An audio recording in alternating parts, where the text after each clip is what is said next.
Before we begin, I want to offer a quick heads up. In this conversation, I'll be talking about some heavy and potentially distressful topics, including climate crisis, social inequality, and the impact of artificial intelligence, even touching on ideas around human extinction. Please take care while listening and feel free to step away or pause at any point if needed.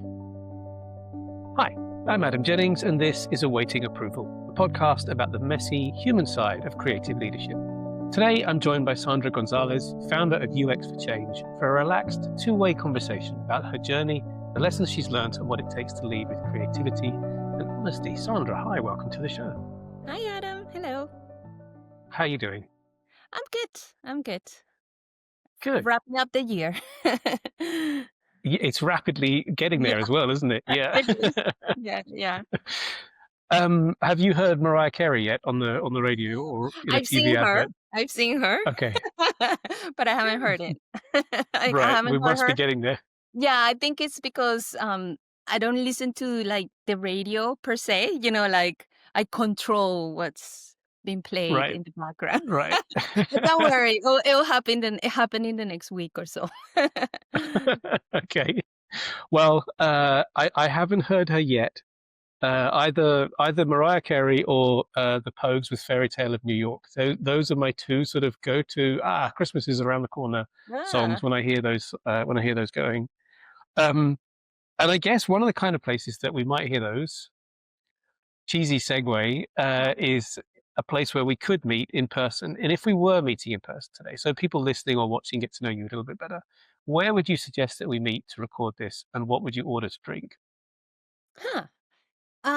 So you're implying there'll be a place where we can order drinks.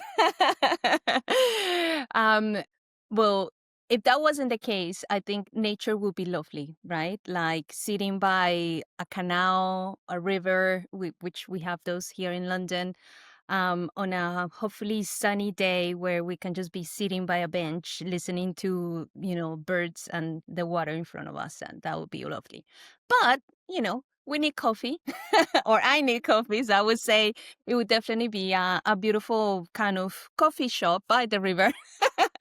And yeah, where they would like serve fair trade, single origin Colombian coffee.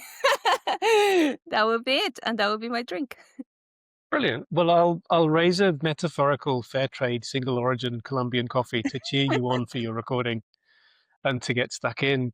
Along the same sort of vein, for people listening and watching to know you a little bit more, is there something on your desk or nearby that you can show that gives a little insight into you or maybe how you work? Um, well, how I work, it's, I will say my laptop, right? Like I can't think of a better representation of work. I think I have always felt quite privileged to have so many amazing tools at my disposition. In fact, when I started kind of the whole journey of founding UX for Change, it was 10 years ago, and it was very much talking about the incredible opportunity to be end-to-end creators, right? Like so I'll go a little bit deeper into that later, but to me is my laptop.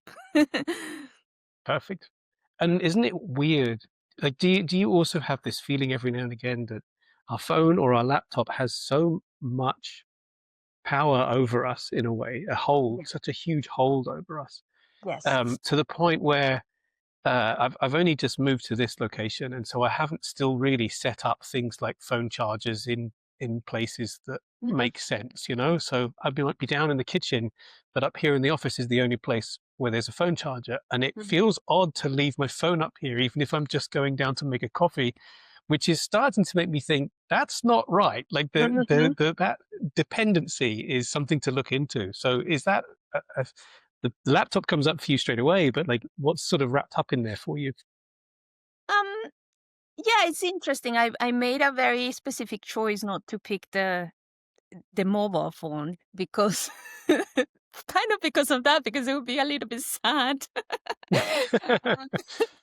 Um, and I do find myself working really hard to be like, even talking myself into, it's okay to leave it behind, you know? Mm, For generations and generations, there was not such a device. Um, so yeah, so it's a really intense relationship that we have with our phones. My mm, laptop, I can leave it behind. I can, like think about, it's actually a good thing to live there, but like 1 minute without my phone, no. And of course, I carve out time. The relationship is at that point that I carve out time to be without my phone. So yeah, I hear you. yeah. Mm. I'm Really. trying this year. A big goal for me this year is to practice working on presence and just Yeah. being there in the moment. And I've found moving a phone away so it's still, in eyesight, but it's physically out of reach has been a Mhm. huge help for me.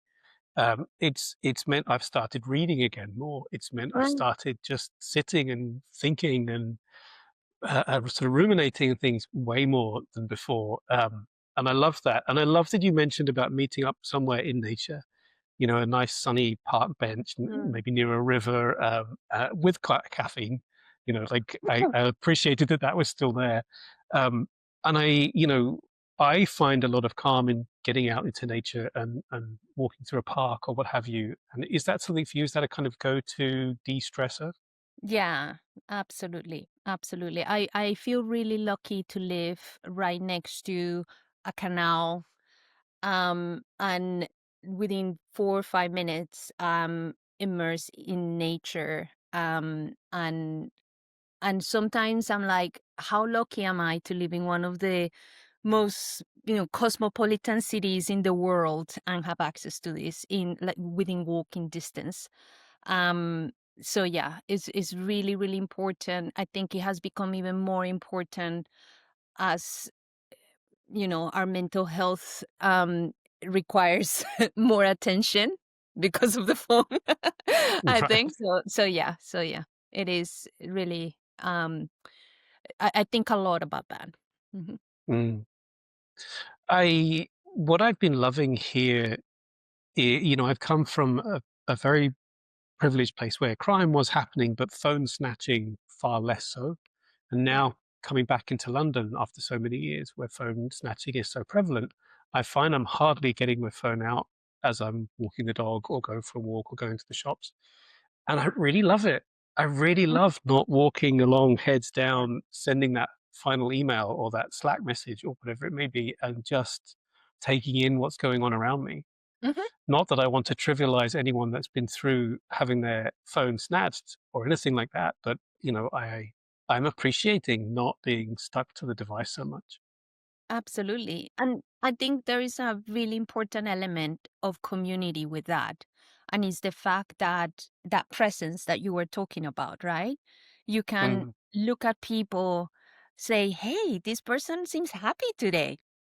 That mm, is such a human thing, right? Or, oh, this person seems a little bit down, or, oh, um there's a child coming, let me get out of the way, you know what I mean? Like it's mm, basic stuff, but I do worry, and I think a lot about that. One of the things that make me so proud to move into London was public transportation, and the fact that for someone that grew up in United States, where, I mean, here's a crazy story. I used to drive, I kid you not, 5 hours a day at age 17. 5 hours a day I used to drive already. I mean, I have miles on me.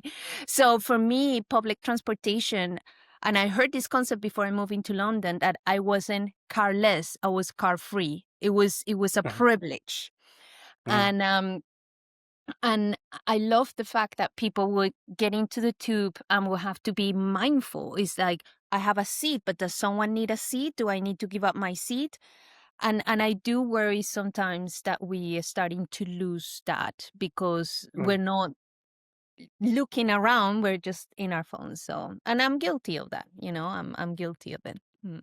mm. I think that's a really really salient point, and another episode for season 2, another guest was talking about the just the act of, it wasn't so much respect, but just noticing other people in that same essence of you know, noticing if someone might need the seat that you've got on the tube, or moving slightly out of the way because a toddler's coming through on a wibbly wobbly bike or whatever it might be. Like there's and I still haven't quite found the right word for it yet, but I think noticing other people, taking care of Yeah. other people through noticing them, I think is something that, yes, if we continue to bury our faces in tech, we're in danger of losing. And it's really, really important that that whole notion of a 20-mile, what is it, a 20-mile village, a 20-mile circle. I can't quite remember the right phraseology, but the human brain is only capable of registering things within a sort of 20-mile radius, and understanding the community and understanding the services and the availability of Mhm. whatever is within that radius. And suddenly, you know, within the scope of time, suddenly we are now completely global and everything is available and at our fingertips, and we cannot cope with having 500 Facebook friends or 5,000 LinkedIn connections or whatever it may be. That just does not, we're not able to compute that. We're not built for that. Yeah. And I think the idea of coming back to having that smaller community where we know people, even if it's just to nod at them on the dog walk in the morning, we don't know them, Mhm. but we recognize them, we see them. I think that's what it is. I think it's about being seen. Being Would seen. that be a phrase that works for you? Yeah, absolutely. That is so important. It's so important. And we are designed for that. Talking about design, we are designed to be in community. We are designed to belonging. One of the biggest epidemics is loneliness. I Mm, mean, it's gotten to the point where it had been at that level of, recognition. I was listening to the general surgeon in United States, and after years and years of experience, he was talking about how soul crushing it was for him to see people at the end of their lives and no one by their side, you know? mm, And mm, then imagine what happened months and years before that, right? So it is absolute crucial that we connect back to that humanity and we create that community. And going back to like many friends and followers and all of that, I heard something once that I thought it was so well put, which is you might have, 100 friends in, the social media platform of your choice, but no one to feed your cat, right? When you're on holiday, right? And it's like, mm, so so yeah, really mhm, important to be seen, very important to feel that sense of belonging. Really, really mhm. important. Hmm. I'd love to actually tie that into the next question. Typically, at the beginning of an episode, I ask a guest to just do a kind of bullet point of their career from where they started to where they are today, just so we know the kind of key milestones. I would love to know if you could give us a sort of bullet point of your career from where you started to where you are today. Don't necessarily need to hit every beat, but just the kind of key milestones. Okay, yeah, absolutely. So I have been extremely curious all my life. I have been very creative and very brave. Those are my personal values. Um, so if you were to ask me at a very young age, I wanted to be a few things. You know how you are as a child, you could be like, oh, I want to be this, I want to be that. But music was huge calling of mine. I love music. I love performing. I love dancing. Um, but at the same time, I had another passion, which was mathematics. I was really good at science, very good at maths. And between, social pressure, options, opportunities all together, I decided to embark in an engineering path. So my first official choice of major, I went to a university in the United States, so that's why I'm saying major, was electrical engineering. And then I had a change of hearts, and then I went into computer engineering. And it's crazy because in my mind, one of the reasons I went into computer engineering was, oh, in the future, I'm going to be able to work from home. And I thought this is like one of the benefits. Um, and also, as I was going into my my major, like I was in second year, I found out about digital arts. And I was like, oh my God, this is amazing. I want to do that as well, like the creative side of me. And they said, no, you're too deep into your studies. Like this is you have to go back. It's a new offering, so we can have you do that. So it was like, okay. The other thing I also did was, in United States, you have to take what they call general education. So you have to do your, main topics, subjects, but then you have to take other education related, like not education, but just like history or, other, just so you're a well-rounded person. And I was very strategic, and I said, okay, so what I'll do is I'll use my general ed credits for getting a degree in education and in mathematics. So I eventually graduated as a computer engineer with a minor in mathematics and secondary education.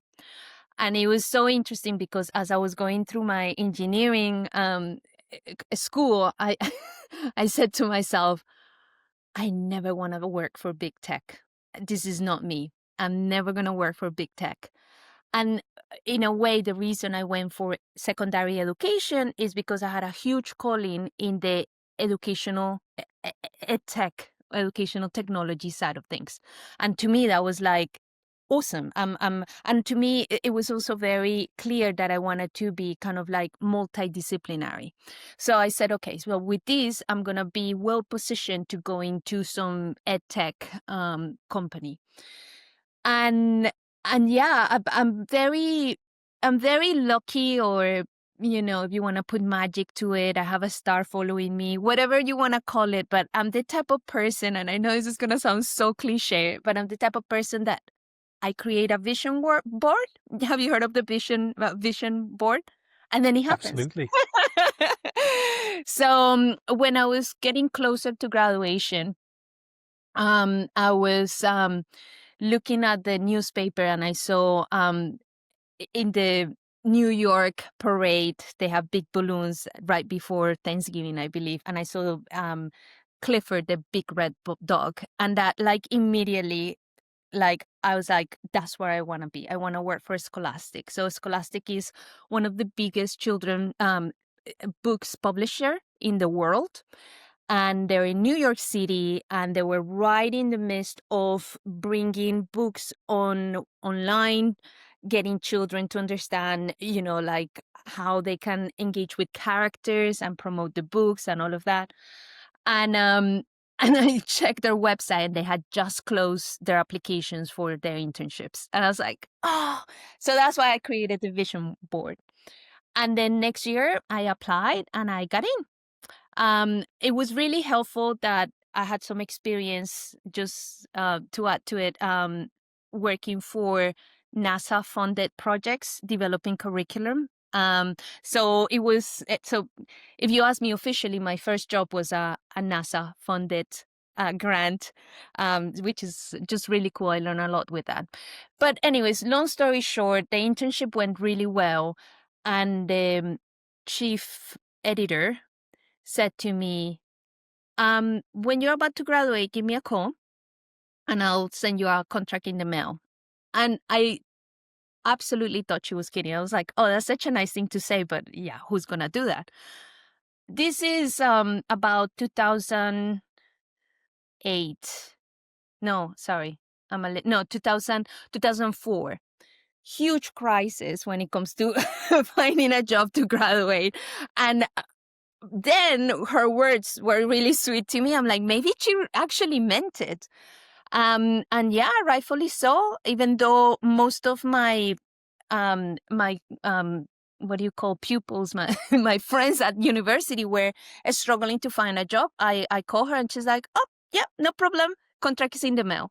So it was really it showed me a lot. And I love the fact that you're making this podcast to help people think about, how their experience, or how maybe no's can turn into yes. Like, the idea is that people can get inspiration. And from that, very early on, I realized that what the maybe the context you're in tells you this is what you have to do to go to the next step. I, it doesn't always happen that way. You know what I mean? I follow my Mm. passion for tech education. I thought it was going to be almost like barely gonna make it in the engineering, a sphere. I had very good idea that I didn't want to go into big tech. And then suddenly I was first job out of university, I was in my dream job. So be always very, curious around the fact that it doesn't have to be the path that everyone is telling you to take. And then it was really interesting because one of the things I did at a Scholastic was, now looking back, my first experience with design. So the idea was, I was what they call a producer. So call it like a product manager, associate, junior product manager. And it's like, what are the ideas? What could help bring this book to life, right? So I started wireframing, and I started kind of, ideating first focus groups I've ever been to my life, listening to children talking about why is Clifford right next to, Captain on their pants right next to, like, and all those things that, really difficult decisions they had to make on the website when it comes to such a wide age range, especially at that stage of life. Um, Anyway, so that was huge. That was my first kind of bullet point, almost a book. I'll go a little bit faster. And then and then from there, because I had an engineering degree, I did some front end development in a Scholastic. Long story short, I then did a teaching in high school in United States, and never say never. Microsoft came and tempted me. So when I said I'm never gonna work for big tech, next thing I know, I'm interviewing for Microsoft, and I got the job. And it was crossroads because I was loving being a high school teacher. I was teaching gifted students geometry. And it was one of the top high schools in United States. And then suddenly I had this opportunity, and I went for it. And that was so like that shaped the rest of how I learn to navigate the tech world. I entered Microsoft at the time they were ideating and developing Bing. So I was part of the product team that launched Bing. And it was hard. It was hard. It was not what I expected it to be. Big tech, lots of challenging um dynamics, just to call it. But the most beautiful thing that happened while I was there is that I discovered UX. So because I was a front end developer, for me, prototyping comes quite easily. I can just code. And because of that, I started hanging out with the UX researchers, and they kept saying, hey, can you tweak this? Can you do that? Which right now, going back, is like, I can't believe I like never talked to a designer, never talked to a PM. I was just like, I went rogue. And then they were telling me, wow, this is so cool. This is great. You can help us. And then I was asking, I was like, what do you call this thing I do? And they're like, well, that's UX design. And I'm like, that's it. That's what I want to do. That's what I want to do. Um, I usually like to tell this part of the story because it goes back to what I was saying. The no's are not hard no's. When I went to the design team, and I'm trying not to say it from a bitter part, but it's because people need to hear this. But when I went to the design team and I said, hey, I want to become a designer, I've been doing these prototypes, by the way. And I remember one person looking at me and going, you'll never be a designer. You don't have the degree. And I'm like, oh, okay. But for me, a no is like a boost encouragement. It's like, challenge accepted. So from there, with that clarity, I came up with my very own startup where I could become my very own designer and position myself as a UX designer. It was right around the time that mobile was coming out. So it was like that window of opportunity of I could specialize in mobile and no one is going to ask me, what have you been doing in the last 5 years? Because no one was doing mobile design. And that's how I was able to switch careers from so by now, I've already been a PM. I've already been a front-end engineer. I've already done a little bit of UX on the side. But that's how I position myself as a designer moving into mobile. I created an app, and then I did a bit of like what I did is I pretty much leveraged it to do UX research. So I created a business behind it, and then no one can argue that I'm not a UX designer. Anyway, so again, it's like designing your own career is really important. That's another bullet point I would like people to think about. And then I moved to London, and I started my career as a UX designer as an specialist, which was really more of a generalist. And those opportunities of kind of designing my own career also took me to my next phase, which was the realization that I wanted to go into leadership. So I've done it already. I switched careers. So now I'm like, okay, with leadership is not switch careers, but it's accelerate my career to become a leader. And this time I didn't create a startup. I founded UX for Change. So UX for Change comes from my very own, like creating my own opportunity of showing leadership skills within the community. And it worked fantastically because then suddenly I was getting asked to interview because of my UX for Change portfolio or profile into leadership positions. Now I'm jumping really quick, but I thought just kind of setting that foundation was important. And then from there, I've been in leadership for about 10 years, and I founded UX for Change 10 years ago. It took me about like 2-3 years to get into a official leadership position commercially. And now I direct UX in a big company, a real one, at Trustpilot, and I look after all their products. And I'm also at this really beautiful moment of my career where I work Monday through Thursday, and I dedicate Monday time to continue growing my own social enterprise.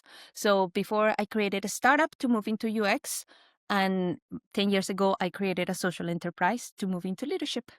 So that's the many bullet points and the 2 books about my career. I love it. I love the wide variety of influences that have sort of layered to get you where you are. And, right from the original passion of music and maths, which is often a combination that goes well together. Hand in hand, yeah. Right from there all the way through to knowing where, like feeling your way. It sounds like it, like these opportunities appeared and you felt into them, and yes, that's the right thing that's happening for me right now. And I think that's all so powerfully coming from the manifestation route with the vision board, and and having a very open, positive attitude to, okay, let's see this. I'm putting this out here. This is what I want. Something around this kind of area. What have you got, universe? And or replace universe with whatever Yeah. form identity you want to replace that with. And I really love that. I really love the idea of, hi, if what we're talking about in this episode is resonating with you, the challenges faced are the ones that are in front of you right now, the path they've taken is your dream career path, whatever it may be, stick around until the end of this episode to find out how you can work directly with me to level up your leadership skills. Get 30 years worth of experience downloaded into your skill set in just 4 weeks. At the same time, meet amazing other design leaders as part of your cohort. Thanks for listening. I'll see you at the end.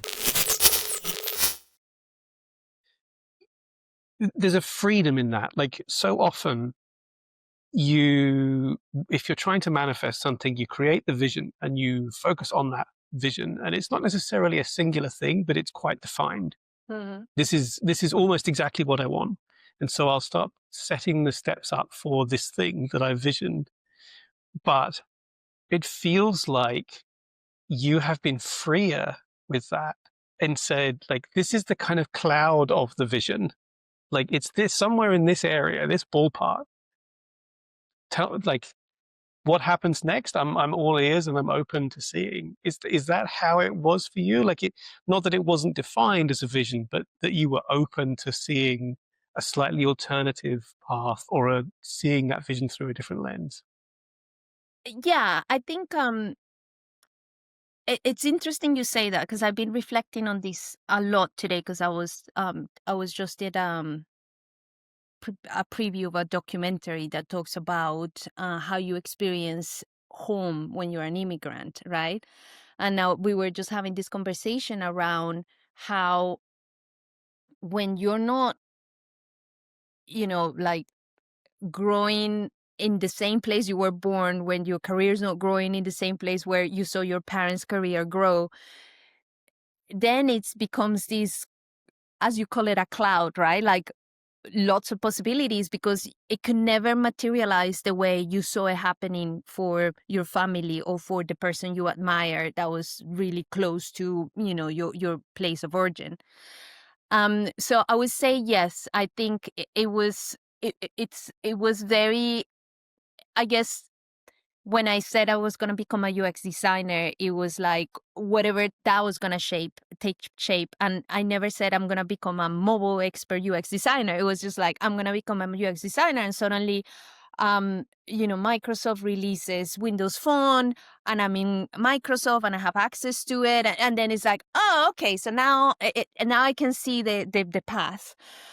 With UX for Change, it was quite similar. It was like, I want to be a leader. I want to be a thought leader. I want to inspire people. And I had this really funny thought at the time, and it was like, well, if people see me as a leader and they follow me without me being their manager, I'm pretty sure that would be a good thing for when I become a manager. Right? And it was kind of like that calling. And then how it all shape, it's been a really interesting intentional step by step, because one of the things that could be really tricky when you work in like social enterprise, now I call it like purpose driven sector, is how do you actually think of progress? How do you look after yourself? How do you, like there's so many wicked problems to solve, like no one should be sleeping right now. Let's solve this, but that's not it. It's like, how as a person that's growing her commercial career can actually be thinking about the contribution, but how is it not going to completely burn me out? And it did. I had to go through that. So one of the things that I made it very purposely was that the interactions in UX for Change were going to be very very intentional, but very limited time box, right? So I would get people saying, oh, I would love to have like long-term volunteering opportunities. And by the way, I'm going to stop and talk about UX for Change just to give context, because I feel I've been talking about it, but I haven't. Um, UX for Change in a nutshell is a concept around how do you connect one sector to the UX community. So at first I started with the public sector, then I went into more of the nonprofit sector. Right now I'm at a place where I'm like purpose driven, because um ultimately it's about enabling positive change in the world. If you're a startup that's doing incredible thing in the climate crisis, I'm happy to support you and connect you with the UX community. So that's kind of the big kind of elevator pitch. And then with that, people will come to me and be like, "Oh, I want to volunteer for a really cool organization because I'm the connector." And I just couldn't see myself sustaining that volunteering opportunity because it would require a lot. So I would be like, no, let's do this. Let's have a little party, I call it. Let's do an event. Let's bring amazing speakers. Let's bring a well-defined challenge. Let's work through that challenge and then let's go home. And that's what I have to offer. And that worked really well for 10 years. um Now I am in the next phase because things change, as I said, and I have my Fridays to work on it. So yeah, so that's it. Is like an idea, and then suddenly in the path things start to show up for you. Mhm. Mhm. Has there been a time, I'm curious, like, that idea of sort of laying down the path and seeing what happens and not shutting off possibilities, or not shutting yourself off from possibilities, I guess. Has there been a time where you did? You know, has there been a time where there was an opportunity and you felt, either rightly or wrongly looking back, you felt like, this isn't the right one? Hmm. Yeah, I think it's super important to learn to say no. Mm. I think there is always many shiny things around different topics. Yeah. Oh, yes. So, The shiny things. always shiny things. And I have fell in that trap, At the same time, I feel like there's a whole element of how do I see myself through this, right? And how do I think about regret and like the things I didn't do and all of that. And to me, I think I don't like to dwell too much on like things that I could have done. I think every opportunity, whether it works out or is a learning opportunity, right? It moves me forward. Um, so yeah, I think is that I feel like the biggest thing for me that I'm working on right now is compassion towards the person that I was 10 years ago, and maybe decisions I made out of could be ignorance or lack of preparation, you know what I mean? And the fact that right now I'm in the same place, right? Right now I'm pretty sure I'm gonna tell you things that 10 years from now I'm gonna listen to it, be like, oh God, why did I say that? Right? But that's fine. That's absolutely fine. And there are some really awesome organizations and people that maybe I interacted with back then that they may have realized I wasn't ready for a full engagement or whatever it is. And now I look back and I have no problem going up to people and be like, I think I've grown a lot. And when we talked about this thing and I may have said this, maybe I needed to grow a little bit more, and I think that's really important. I think for me that is the best way to go back to those, like, oh, I missed it, because Mm. it wasn't about that. It was just I wasn't ready, and Mm. growth has to happen to be ready. Oh, yeah, that's the line of the episode right there. Growth has to happen in order to be ready. Like, that absolutely, like Mhm. 100%. Um, and I think, I guess where I was coming from really was wanting to understand, when you have an opportunity in front of you, what goes on for you in order for you to say, yes, that's the thing? Is it a Mhm. physical sensation? Is it a lot of sitting down and thinking about it? Is it a combination? I How see do what. you, I guess, like, Yeah, how do yeah. you recognize an opportunity? Yeah, yeah. Okay. um I like what you said about the physical sensation. I think intuition plays a really big part of things. And I feel like, going back to the phones and things we were talking about at the beginning, I think we need to be really careful with how we connect with our intuition. Because I feel like in a way we're losing that. And I see it a lot when we talk about being data driven and making scientific approaches to UX and da da da. And I I think that we are doing a disservice to humanity by not balancing it out, and not thinking about that part of the body that's telling us something, right? And eventually, how long has it been since we connected, and how long was it screaming for? And now it's just shut down. So yeah, so I think when it comes to those things, I do get sometimes a little bit of, I don't know, like, um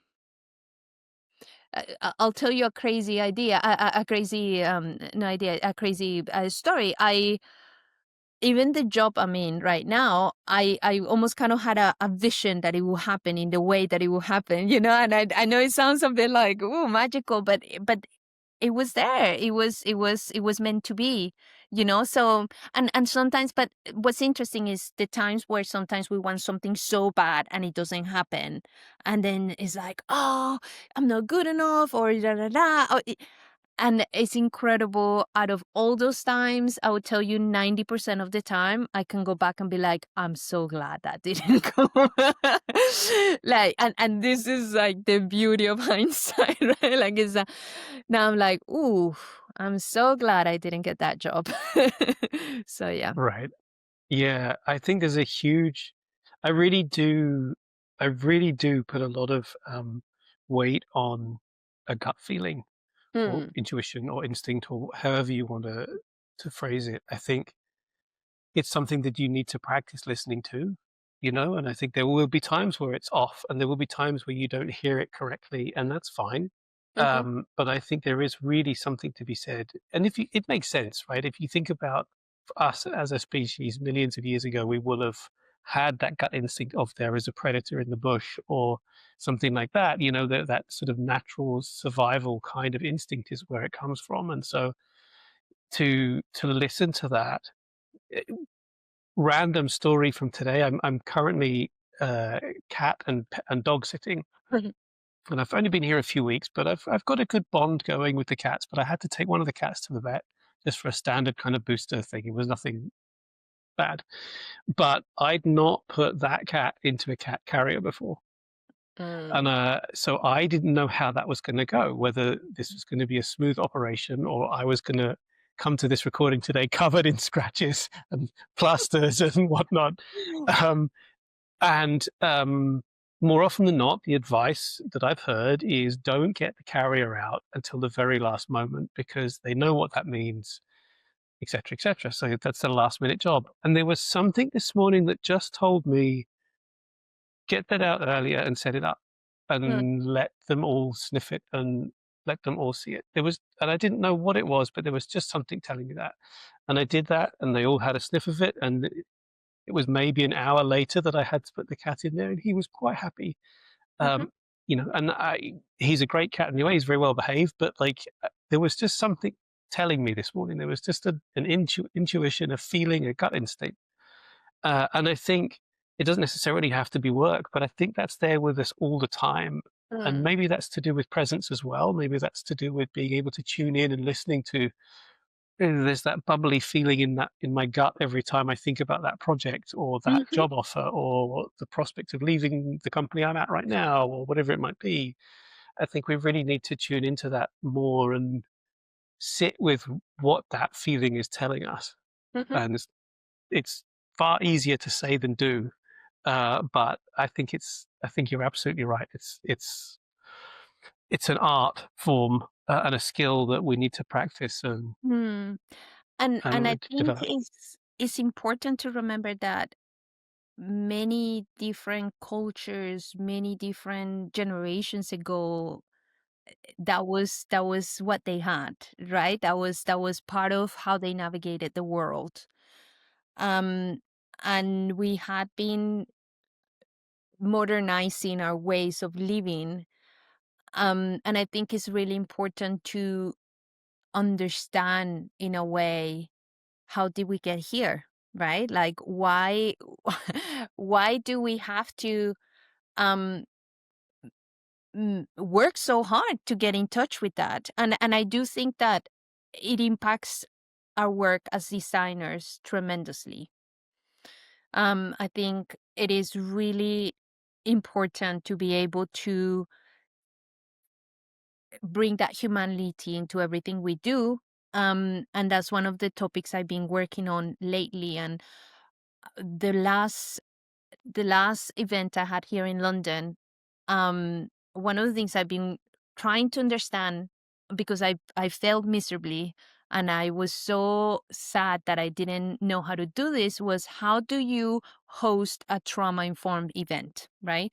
So when you're working with people that have been in really traumatic situations where they've been in, or they don't have to be super traumatic, but like a specific moments in life that are difficult, how do you make sure they feel safe, that they can maybe take a break, that maybe, you give them all the options to, withdraw consent because maybe that day just wasn't. And I've been really keen on getting it right. And I've been really lucky, again, going back to like how you put something out there and the universe it brings you the right kind of tools. And I met someone that has been getting a PhD on this, and I'm like, yay, fantastic. But my last event, I was like, okay, we'll do it trauma informed and we'll put all these things into place. And then suddenly we tip into an incredible kind of, almost to me, was a little bit of a level up, which was, it wasn't just trauma informed, it was regenerative. And what do I mean by that? um because of the topic we were talking about, the concept of designing within planetary limits and social justice. One of the things I wanted to do was to, it was focused on Latin America. I wanted to bring a representation of art in Latin America. And there was a dance company that came, and not only they perform and it was beautiful, it was theatrical and everything, but they also proposed to do a mini workshop with all the assistants or the participants. And suddenly we were doing these movements that were honoring the sun and the soil and our babies, the future generations, and the animals. And it was incredible to connect to life that way. And then we moved on and we did some like design activities. And I was like, wow, what would technology be like if we get a chance to connect and honor all these elements that keeps us alive every day, but we never talk about them, right? Like, so I felt really happy that in a way I experiment with my events, and it's like, how this sitting with people. And the event was so highly rated. I had people send me message, thank you so much, it was amazing. And even people that didn't participate, because again, it goes back about, it's your choice. And some people were just observing, but they were just so glad to be able to be in that moment. So yeah, so going back to that connection with our humanity, and that, you know instincts, and bringing them to everything we do. And I'm so glad you don't have scratches all over your face right now. I think there's side note, I was like preparing myself before picking them up just in case, but I think there's something here that's really wonderful about, like, you talk about the dance workshop and honoring the elements that keep us alive.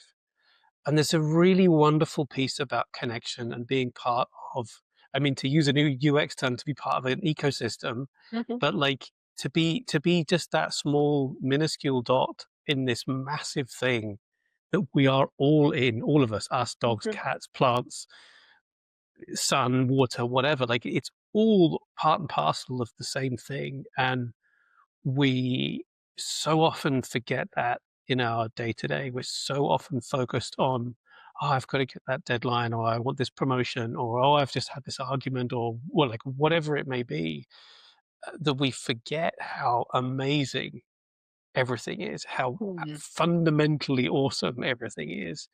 The fact that you and I are sat, I don't know how many miles apart, but we can talk to each other and see each other instantly through a thing that does all these other amazing things. And yes, we have like bonded with our tech too much, as we were talking about, but like, from that level, all of this is amazing, all the way through to uh, humans trying to help other humans, humans seeing other people, seeing their pain, seeing their challenge, and sitting there and saying, I see you, I hear you, and how can I help you? What's the best Mhm. way that I can help you right now? All of that is so wonderful. Um, and I love that through your events, you are looking at all sorts of different angles to uncover that and support that in whatever way, and educate as well, like to uncover those topics and those roots and those ways of looking for other people. When you think about everywhere that you've worked, all the projects you've worked on, all the events that you've run, everything that you've put out into the world, is there a project or a piece of work that you're most proud of? Yeah, I am loving what I'm doing at UX for Change at the moment. I feel like it's been 10 years in the making, and I am finally where I'm supposed to be, in the sense of like the thing with 10 years sounds like a really long time, but when you're doing it as a kind of like a side project, like, as I said, little party, put it away, and it goes really fast, those 10 years. Um, and what I'm currently doing is I had this vision for 6 years. I get a lot of junior designers asking me to support them, um, by coaching them or mentoring them, and so on and so forth. And one of the earliest lessons I learned in UX for Change, and this is how it launched. It was I got involved with a program called Apps for Good, where they have this awesome end-to-end approach to how to teach children to be makers. So they would teach them, to do user research, to ideate, to code, to market, to like all these little things. And I thought it was really amazing, because it wasn't um, just about one thing. So that kind of end-to-end maker.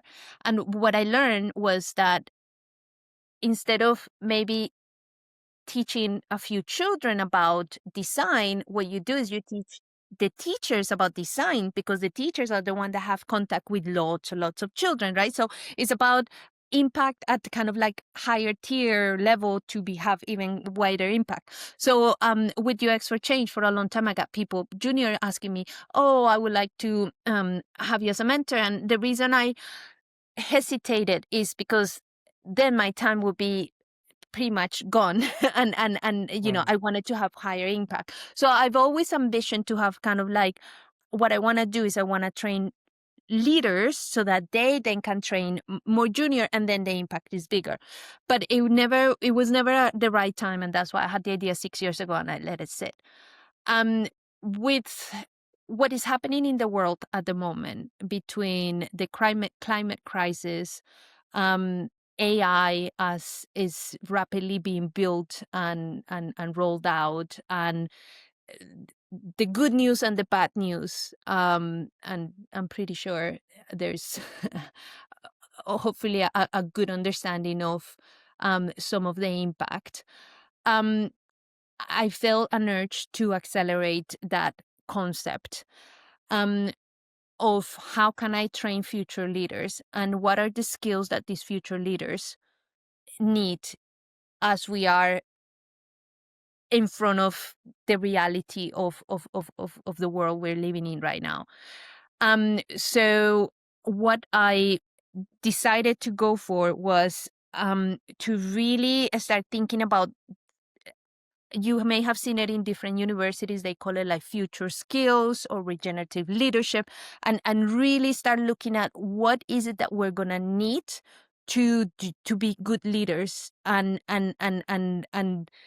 rescue or regenerate the human race pretty much.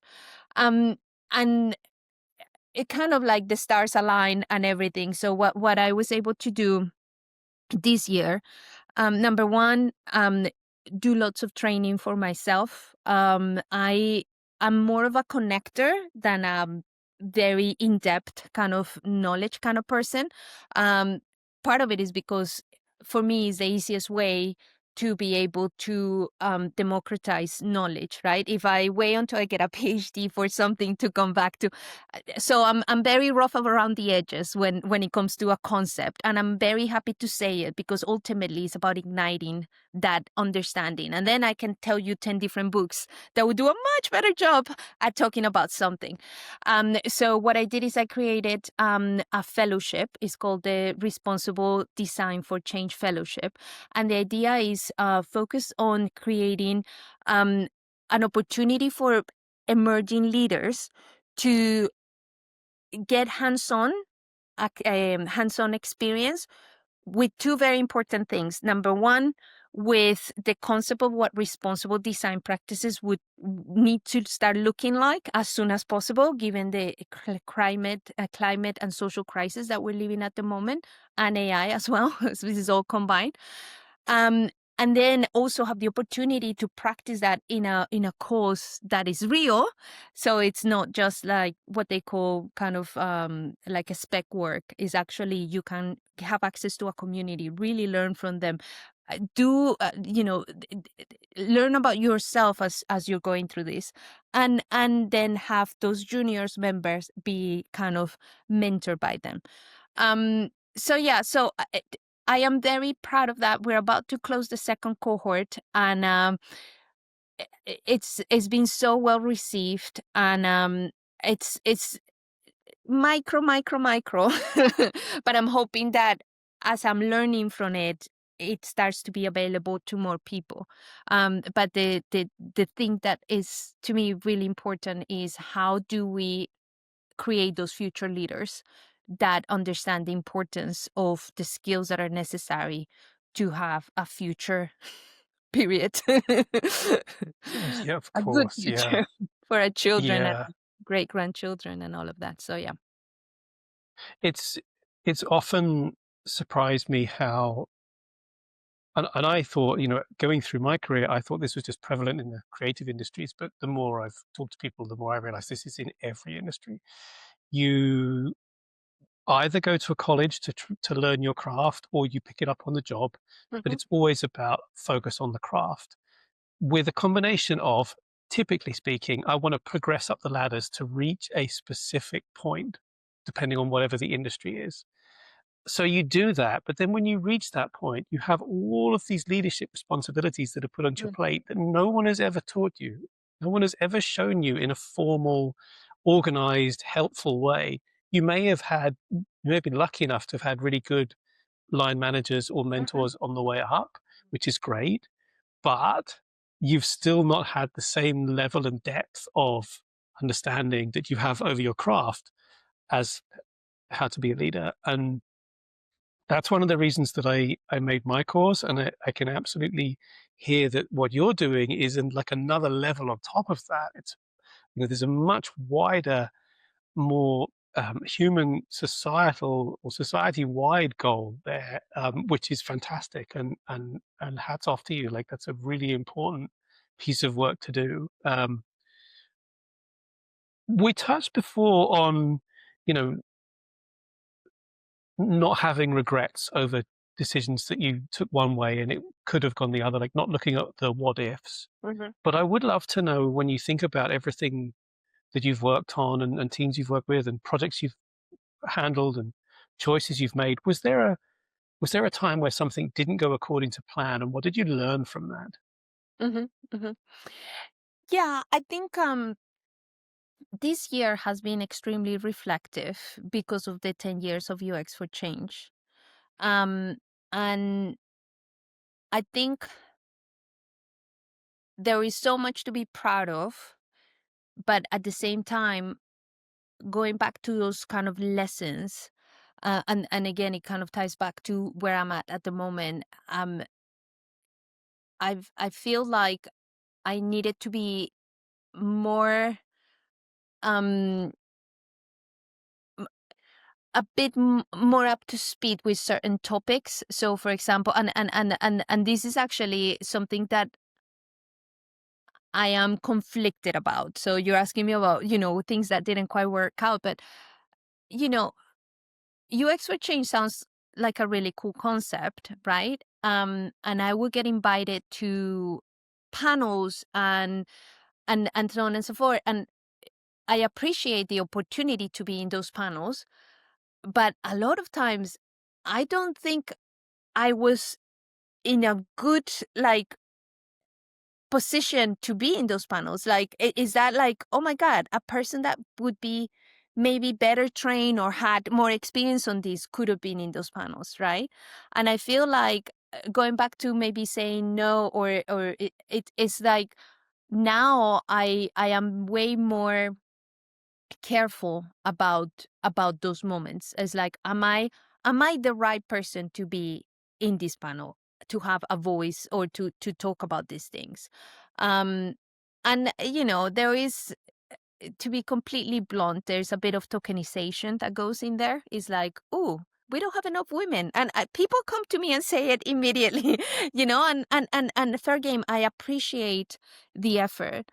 um but what I could have done is say, I know you want to bring diversity. Let me find you a person that could be also as diverse, but maybe have more experience in this particular topic. But that takes a while to get there, because it goes back to that reflective side of things, right? Like, so one of the things that are very important to me at the moment is, how can I give future leaders that opportunity to inwardly understand what are the particular aspects that they need to develop to be able to, um, bring that voice in a way that is responsible, that is representing, the future that we want to create, not because you're being tokenized, but because you have the right kind of training or the right understanding, or you have deconstructed your very own understanding, and so on and so forth.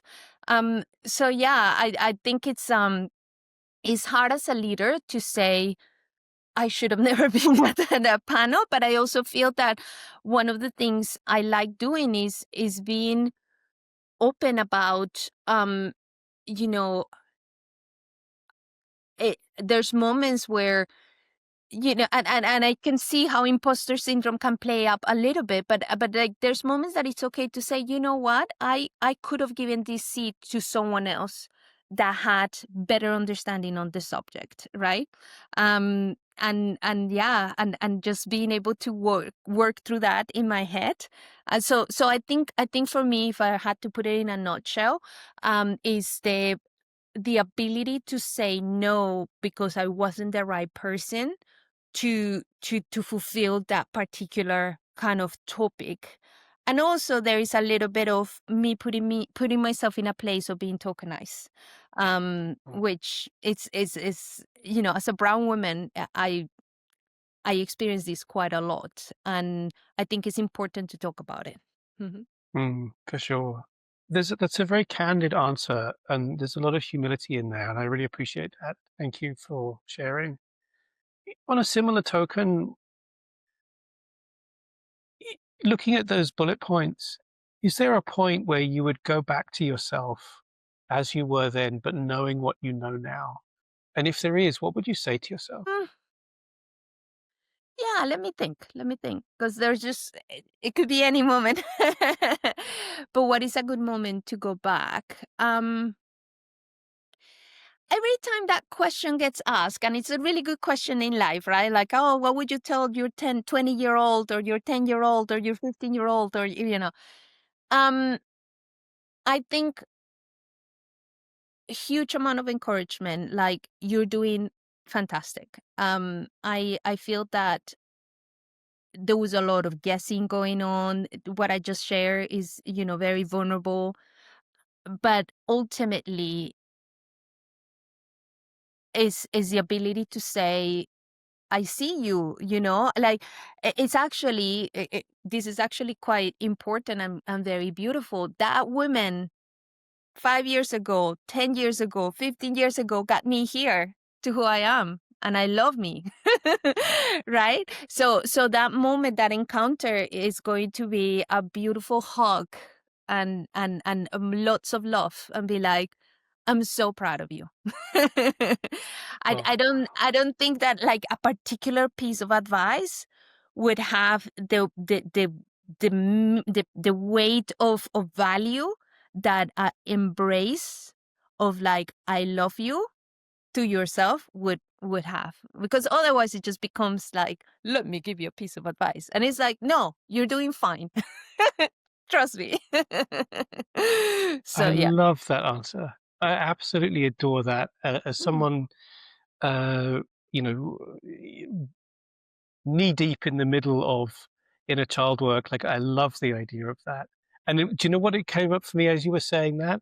You mentioned earlier about you from 10 years from now looking at this Mhm. episode. And here she is coming back to give you that big hug right now and tell you that you're doing great. And I I love love that. I really That's love that. beautiful. That's beautiful. And there's an element there too. And I touch on this in my latest talks. Is we're getting ready to be ancestors, right? What type of ancestors do we want to be, right? So thinking about our future selves, our future children, grandchildren, is like that there is a very important aspect there of ancestry, right? So That's so true. Like we often think about what's the legacy that we're going to leave, but it's often a very narrow focus on that legacy. Like what are Mhm. our children or our grandchildren going to say? Not, when you talk about ancestors, I feel that has a much wider implication, right? A Mhm. societal kind of implication. And I feel like this is a theme for this conversation Mhm. where you're helping me see the avenues where I usually see like this. You're saying, hey, what about looking at it like this? Mm. And I love that. I really, really like that. Good. And I really hope and I feel sure that those listening and watching this episode are going to walk away with the same expanded view set, having listened to you and what you're sharing. And that, actually kind of brings me into, I'd love to know what you would hope for people listening to this or watching this, what they would take away from this episode. Yeah. I would say I want to address that question in almost three stages, because I'm hoping that it's people from different kind of moments in their career. So if you are quite kind of junior, just starting, just looking for inspiration, I alluded to this. Don't ever take no for an answer. I actually, in fact, I am a feature in a book, and it's about 50 years of women in interaction design. It's called In Through the Side Door. It got published last year by MIT Press, and believe it or not, that was kind of the topic of don't take no for an answer, especially if the way that that no comes from a lot of context systems of oppression and so on and so forth. Even more so, just you can design your own future. And I say this with a lot of privilege, but I also say it with that kind of manifestation of the universe, right? And we need to, there's something beautiful that Vivian Castillo says, and is the discipline of hope. We have to have hope. It's so important. So we have to take it as a discipline, not as a something that comes and goes. So I would say, don't take no as an answer. Design your own future, and it hasn't been done until it's done. So go for it, right? I think when it comes to more kind of mid career, I would say that what I would like people to get out of this is that there is so much that could happen in the sense of you can switch careers, right? There was a beautiful book about Adam Grant is amazing talking about this in one of his books, Think Again. And it's the fact that sometimes we get into these paths of careers where we look back and it's like, how did I get here? I actually don't like what I do on my day to day, right? So if you're in the middle of it and something doesn't sit right, don't be afraid. It's okay. He says the biggest kind of skill right now is the ability to unlearn and learn again, right? So go for it.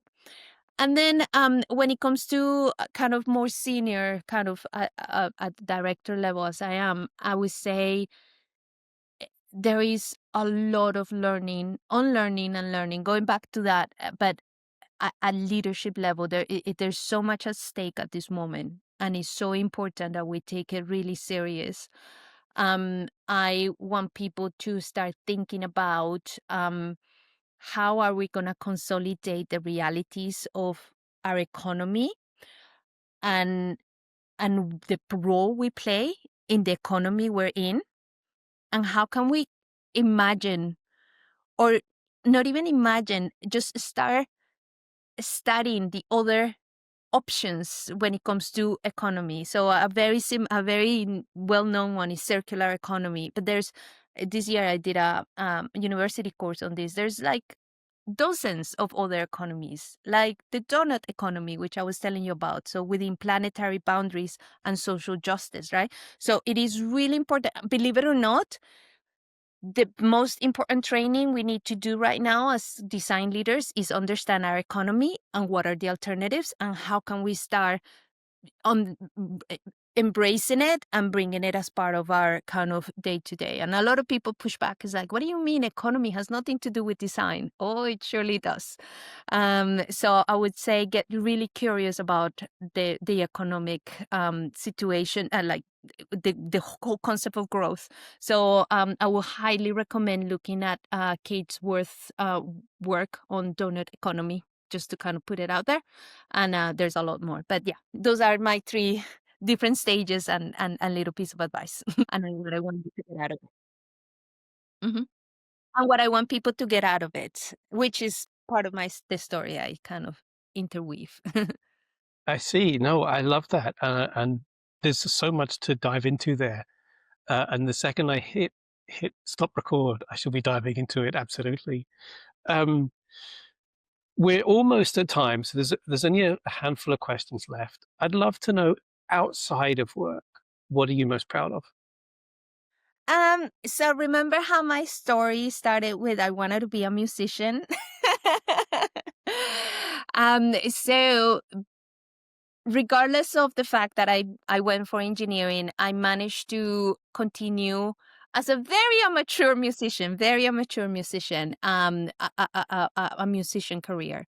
So I play many different instruments. I'm in a salsa band. I play minor percussion and I do a little bit of singing and definitely dancing on stage. That's fun. But what I'm most proud of is my country, Colombia, was the gateway into Latin America from the slave trade.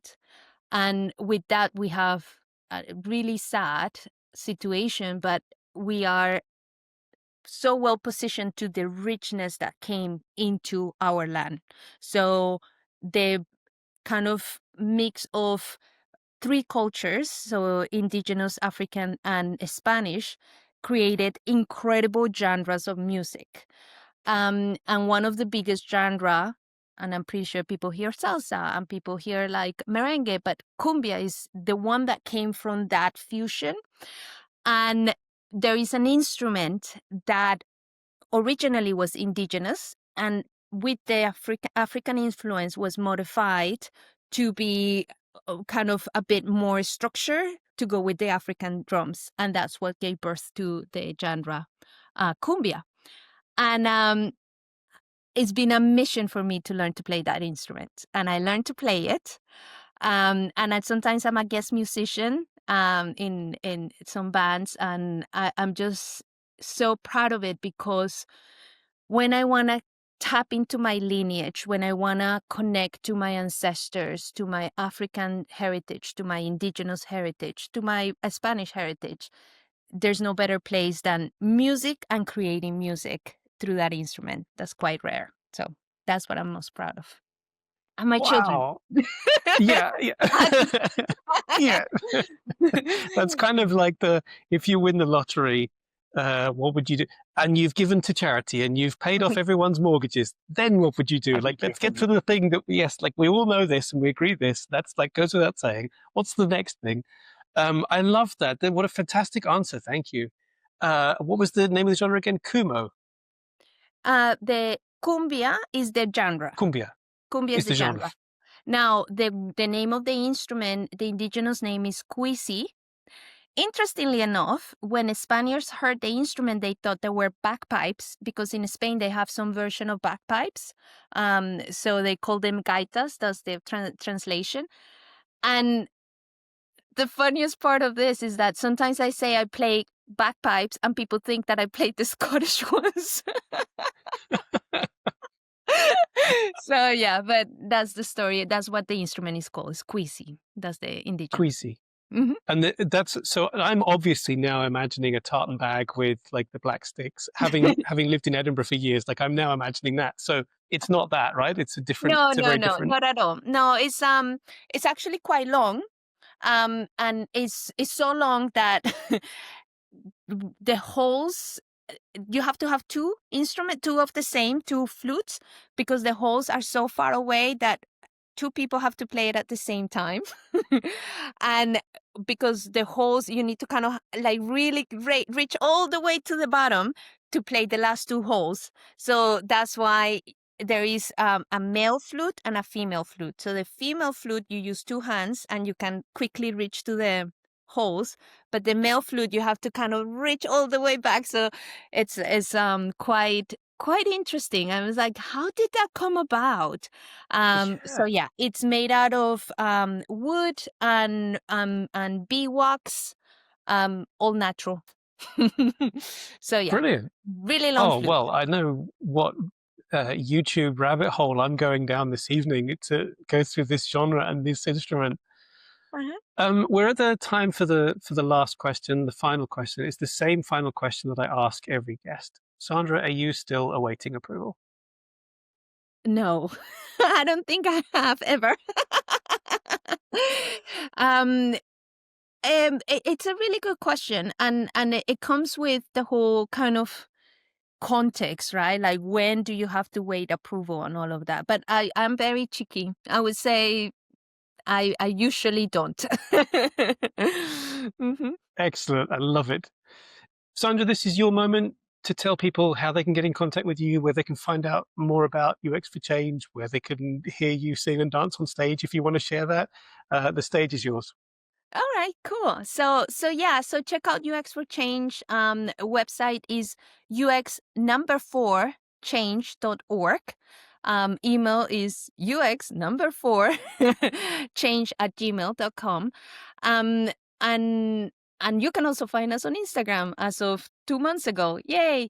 And speaking of Instagram, again, when it comes to my gaita, um, I have an Instagram. I'm writing it down because I know I'm gonna have to spell it. Quisi UK. Okay, and it's lovely because it's like it reads the same either way. So it's Quisi, which is QUSI UK, and then if you read it the other way, it reads Quisi UK. I love it. And then you can see me do dance and a little bit of salsa, but mostly the flutes if you want to see them in action. And yeah, find me on LinkedIn, Sandra Gonzalez. Okay. Fantastic. And we'll add all of those links to the episode description as well so people can get them all. Sandra, this has been a really lovely conversation full of expanse and full of very, very real, calm humanity. Thank you Oh. for your time and thank you for your insights. Oh, thank you, Adam. I really, really appreciate the opportunity. It's been a lot of fun. If today's conversation got you thinking about your own growth as a creative leader, then my program, Supercharged Creative Leaders, might well be the next step for you. It's a 4-week cohort designed to help those in leadership positions and those aspiring to be in the leadership positions to lead at a world-class level. You'll learn how to communicate with impact, grow your confidence, and lead teams that thrive, all without losing your creativity.